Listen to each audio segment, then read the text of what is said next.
Previously on Arthur and the Diddlers. It was an amazing movie. Well, that's how I remembered it, at least. Dude drugged his grandma. So in response, he gropes her. Yep, this gotta be the largest age gap in cinematic history. Arthur is about to sign his life away to this diddler who's got him absolutely fried off of his ass. You see, the real reason he got sick and turned ugly was because he started banging a beetle. I was drunk. Arthur opens Selenia's passenger side door so he can get a nice clean look at her ass. Of course. Out there. What's out there? Five what? This movie really has it all. I'm not gonna lie to y'all, I've been dreading having to watch this goddamn movie. But I'm a man of my word. Unlike the first one, I have no fond memories of this movie. Even as a kid, I remember not liking it, which is not a good sign because I thought the first one was a goddamn masterpiece. So going in, my expectations were in the gutter. To be fair, on paper, it does have some stuff going for it. About half of the original cast returned. Freddie Highmore's back as Arthur, and even those who didn't were replaced with some pretty well-known names. I'd even say replacing Madonna with Selena Gomez for the voice of Selenia was a good move, since Fred and her are the same age, unlike him and Madonna. The budget was still pretty sizable, which is needed for good animation. And best of all, only one half of the dynamic diddlers returned. That being the middle school scout. If you know, you know. Who also directs the next one as well. But even with all of that going for it, this movie is still a flaming pile of shit. Genuinely, it's gotta be the most unnecessary sequel I've ever seen. It's almost like Besson and the gang rewatched the first one and decided, hey, let's take out all the good stuff, you know, the cool action scenes and the really fast pacing, and instead fill the entire movie with pointless crap, while of course making sure every character is still a racist hornball. You thought with Weinstein gone that they'd change that? Nah, it's as outlandish as ever. Before we jump in, would y'all consider leaving a like, subscribing, maybe hyping? No pressure, obviously. I can't Lou Besson you through the screen, but all that stuff really helps the video out. Thank you. And with that out of the way, let's jump into it. The movie gets right to the slop, opening with a group of berry-headed minimoys that we've never seen or met before, collecting food and water. And this would be fine if these people were important at all, but they're not. This scene has no impact on anything outside of showing us a dip in the animation quality. Not that it was great in the first one or anything, but now it looks like a goddamn PS3 game. There's a caterpillar penetration device that Lou Besson definitely came up with. Already getting freaky with it. This opening goes on for 5 minutes, and not 1 second of it is needed. Ending with them fighting off a CGI bee, which then flies to Arthur's grandparents' house and right into his new dad's trap. Same character, different actor, I think. The dude has a vendetta against a singular bee. Look at its furry little legs, that ugly bug-eyed head. Oh! It then cuts to the Bogo Mantis Salai tribe, who now live in his grandparents' woods, sitting in a circle, sipping on some sort of mystery fluid, probably ayahuasca, along with Arthur, their newest member. Of course he wants to get geeked. Black British music. But today's a big day. He's being officially initiated after passing all 3 of their tests. First, he took ayahuasca and hugged a tree for 8 hours. Second, he was painted in a gray face, pretended to be a rock for an entire night, and got pissed on by a wolf, of course. And last, he took even more ayahuasca, ate grass like a deer, then followed a full-grown bear into its cave and slept behind its bare naked ass for an entire night. Does his family know about this? He's still only like 12 years old, and this tribe is drugging him and forcing him into these dangerous scenarios. You ugly. They are then interrupted by his dog Alfred running in barking, and since they're all fried off Bogo juice, they think he's warning Arthur about something. He runs back to the house and frees the bee with his bare hands, even though we're told he's allergic. His parents return with some bee spray and are convinced that the bee freed itself by lifting the glass. Well, say that honey gives you energy. Maybe the bee ate so much that it raised the glass. Then it stings his dad in the ass, causing his mom to spray him in the face with the spray. Why was that her first instinct? We're already 14 minutes in, and all we've learned is that his parents had their frontal lobes cracked in between movies. Then his grandparents roll up, and it seems his grandpa is fully aware that the Bogo are drugging and putting his grandson in harm's way. In fact, he's proud of Arthur because now they're both Bogo brothers, even giving him a train car. How wholesome. Now they can drink ayahuasca and get peed on by wolves together. Arthur goes up into his room to play and lets a bunch of ants onto his new train. Because now that he's a Bogo, he can communicate with them and teach them how to build bridges. His mom, noticing hundreds of ants headed towards his room, confronts him about it. What are you doing? Checking for illegal immigrants. Of course she said that. It's an Arthur and the Invisibles movie. They do pass their ice inspection though. I just bought the Molly. Now I'm trying to fuck Miley Cyrus. His dad, after somewhat recovering from his burn marks and stings, follows a bee into the woods to its hive and plans to get revenge by throwing a rock at it. You think honey is sweet? Have you ever tasted revenge?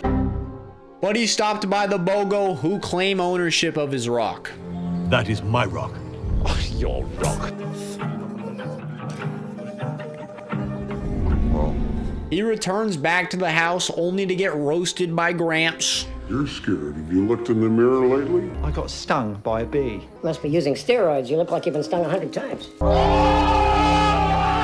But the dude still can't let go of his bee beef. This dude hates bees more than Joe Swanson from the Bee Movie, who literally had his girlfriend stolen by a bee. Long time. What are you talking about? Are there other bugs in your life? Arthur finally gives us a reason for this movie's existence, telling his mom that tonight he's going back to the Minimoy world for a feast they prepared for him, and he's hyped to see Selenia, informing his mom of her age. Any chance you might have Teat Sweet's crush on her? Oh, Mum, don't be silly. She's way too old for me. She's over 1,000 years old. I don't think you should see anyone over 500. But he doesn't tell her that they're actually married and have the largest age gap in the history of the universe. Then his dad rushes in, killing the vibe, telling them that they're leaving tonight instead of tomorrow. Obviously, Arthur's all upset because, tonight was supposed to be the night. And his dad acts like he didn't just see him pop out of a telescope a couple years ago. And what happens on the 10th moon? You turn into a werewolf. This is so stupid. How does he not remember? He was right there. What's out there? 5. 5 what? While packing up all sad, a spider drops down from the ceiling, handing him a grain of rice that is inscribed with the word help. He tells his grandpa about it, but he's confused, since Minimoys usually only leave messages on leaves. And unable to convince his parents that this is legit, he drives off with them. But Alfred the dog follows. He knows that Arthur's been waiting for this night. So after pulling over for some barf bags, Alfred manages to catch up so he and Arthur can switch places. Somehow the dad, who was standing in front of the car the whole time, didn't notice him leave. Oh, look at that. He fell asleep. Good. After hours of running, he makes it back minutes before the gate opens, and Grandpa could give a damn that he ditched his parents. They help the Bogo add the finishing touches to the passage, but those pesky clouds cover the moon, which is a key component to shrinking him down. Well, the safe way, that is. It turns out there's an ancient backup method called the vines, which has an insane fatality rate. The vines are a terribly dangerous way of passing through. It's the method our ancestors used before the telescope was invented. A lot of them died trying it. But Arthur has been gooning for 2 years, so he doesn't give a damn. Grandpa, if something happens to Selenia, I'll die anyway. Shut the fuck up! So the vines it is. And goddamn, I can see why this traumatized some of y'all. This scene is horrific, with Arthur getting wrapped in rope and squeezed by the Bogo while he screams in agony, pleading for them to stop. Getting thinner and thinner with every squeeze, up until the screams stop and only yellow goop is coming out of the ropes. No! Look what they did to our boy. There's no way he survived that. Gramps is absolutely flabbergasted, believing he just allowed his grandson to get squeezed to death. They pour his yellow goopified self into the telescope. Pretty certain he survived. Did he make it? Yes, I think so. Not 100%, but you know, 70, 30. He lands on a building, breaking a window, and falls right into Max, aka Snoop Dogg's club, scaring the shit out of a random group of women in the process. And of course, impressed by his harassment techniques, Snoop comes over and gets them poured up. You should have called ahead. I'd have put you on the list. That way you could have came in through the door. Arthur wants his help finding out if the village is actually in any danger, since he has no clue. But Snoop wants him to chill and shake his ass. Can't you just come into my club, kick back, chill out, have a drink, And shake your booty. He's still only 12, Snoop. But eventually, after his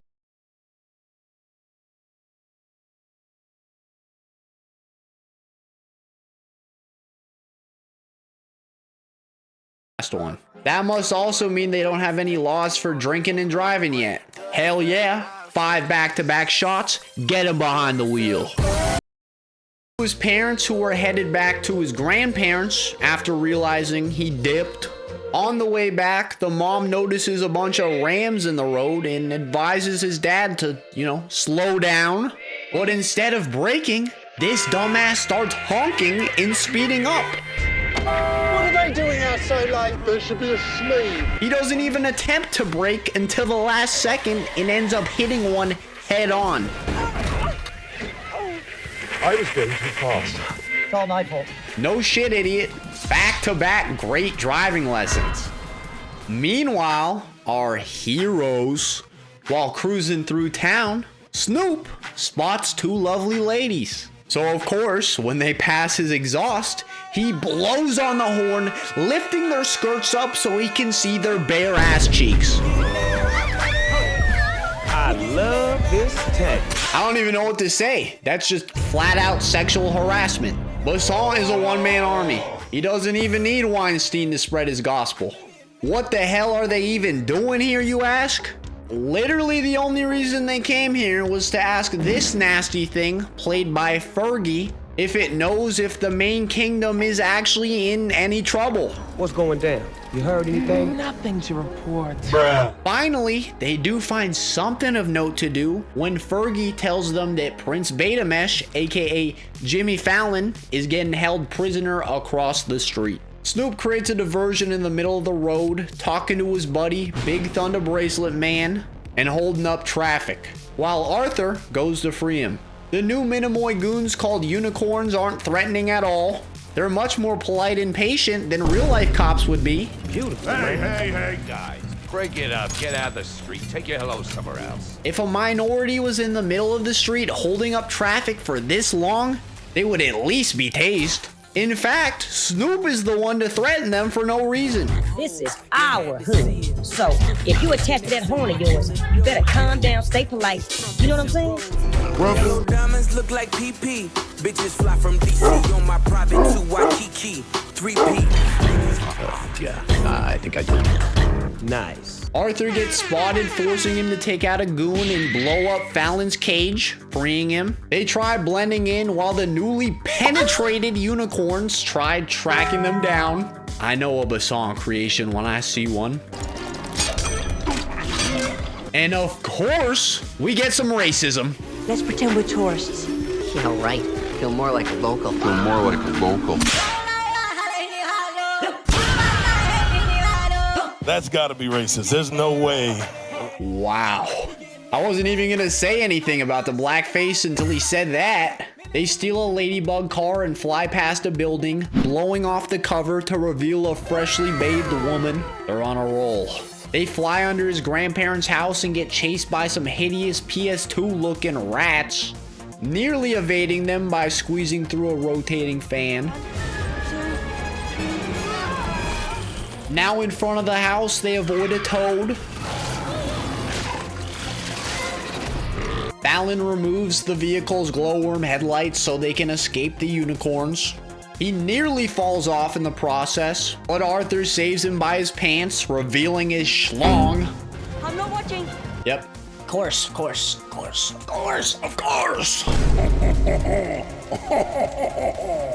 Arthur then removes the other one, losing the last unicorn, but they also lose vision and crash land. It's now the next morning, and Arthur and Fallon wake up in a cocoon. They ride the butterfly that breaks free from it until it's attacked by a bird. Then they fall from the sky onto a spider web. Better, behind you. Fallon bitch slaps the spider and gives it a lollipop. Then they ride it all the way back to the kingdom. We're an hour in, and we still don't know if there's actually any conflict. Immediately upon entering, Arthur is glazed by every resident and gets caught up with the king, who after all of this time tells him that there is in fact no goddamn conflict. The rice was a fake. Minimoys only write messages on leaves, using leaves for every different type of message, such as wild oat leaves for intimacy correspondence, which of course the king gets a lot of. Enough! Be finished. Quiet. But everybody wants to be the queen. Guess what? I don't care. Where's Maltazard? Where's Selenia? I want to see either revenge or backshots. There's only 20 minutes left. But all we get to hear about is how Fallon was arrested for refusing to yield the right-of-way. He got tied up and locked in a cage for that? What would have happened if Snoop got breathalyzed? Public execution? Finally, the little assistant takes Arthur to go see Selenia, who's apparently upset since he didn't show up on time, and she's not even home. Oh, where's she gone to now? But instead of going to look for her, the assistant tells her how she got ready for his arrival. Oh my god, this movie's so boring. I don't care about her breakfast or her singing lessons or her trying to get flexible for you know what. And look what they did to her. She was so bad before, bro. Oh, they chopped her, bro. Just. Also, they changed her character. Before, she was all independent and badass. Now, when Arthur doesn't show, she leaves the village to go cry like a Weenie Hut Jr. Boo-hoo, boo-hoo. Oh my god. But oh, now she's at the gate. All that explanation was for nothing. Waste your goddamn time. But uh-oh, she's brought back someone with her. Maltazard, who's holding her hostage. But it's literally just him. Because remember, Arthur killed his entire village, including his son. It's the whole town versus him. His back is vulnerable. They really don't have anything to snipe him with or any sneaky way to take him down. And they couldn't get David Bowie back to voice him either, who I thought did a really great job. So they got Lou Reed from the Velvet Underground. W band. But the dude sounds like a middle-aged dad, not an evil ruler. I know, but don't hold it against me. He's not threatening at all, and his delivery sucks. Silence! Sorry, Arthur. Not so long ago, your little swap might have tempted me. But I have better plans now. Of course, it turns out he was the one to leave the rice message. And he goes into full exposition mode about his evil plan. From living in his grandparents' cabinet to falling in love with his grandma, and how Arthur's parents are mentally disabled. This dumbass really poisoned all of their dishes. And how he bitch slapped a spider into delivering the rice. We get it. We saw it already. Then he somehow made it back to the kingdom in one night without any vehicle and was lucky enough to stumble across a vulnerable Selenia. Also, they can make him human-sized with the telescope. What a stupidly convoluted plan. At the portal, they try to stop him by throwing Fallon's knife thing at him, but he still gets shot out, and it only delays his growth. Pause. Speaking of growth, then Selenia and Arthur kiss. Oh, I've been waiting the whole movie for this. Oh my god. They could give a damn that Maltazard got away, seemingly more impressed by his growth. The greatest age gap in cinematic history, I remind you. Maltazard lands and nearly gets eaten by a bug, but the spurt saves him. The first law of nature, eat or be eaten. Meanwhile, while looking for what he hopes to be Arthur, attempting to bribe him like a dog. If you come out now, you'll get a big bag of marshmallows all to yourself. What do you say? Armand instead finds the Big M, who scares the shit out of him. Okay, get a full bag.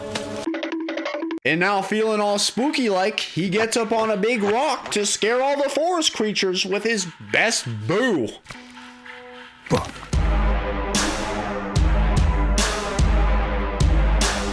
Wow, so evil. And then the movie ends with his evil laugh. I'm serious. That's how this piece of shit concludes. The title is a lie.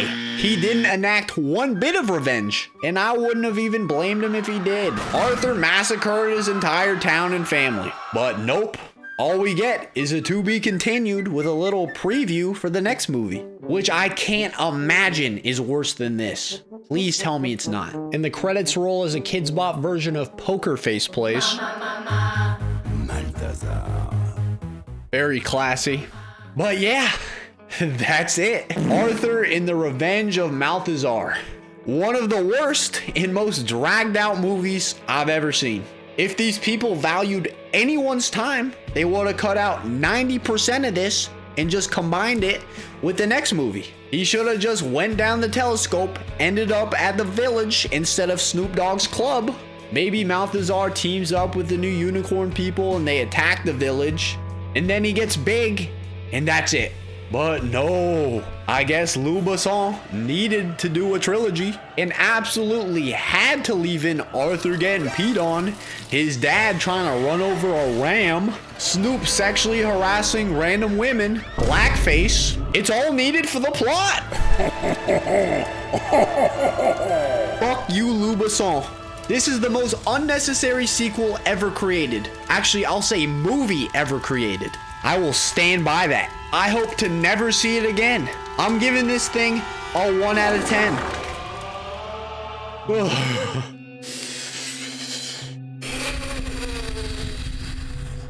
But with that being said, if y'all enjoyed the video and help run it up, I promise I will still cover the third one. I don't really want to, but for y'all, I'll thug it out. But yeah, that's the video.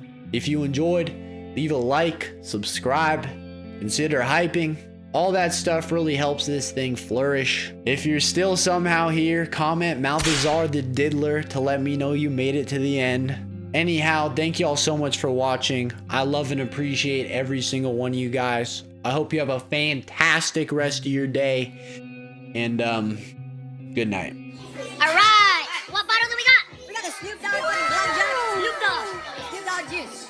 Snoop Dogg infused. For Arthur the Invisible 2. Fun ass movie. Cheers, boys. All right. That's just fun. That tastes like Arthur the Invisible's too. Don't flash.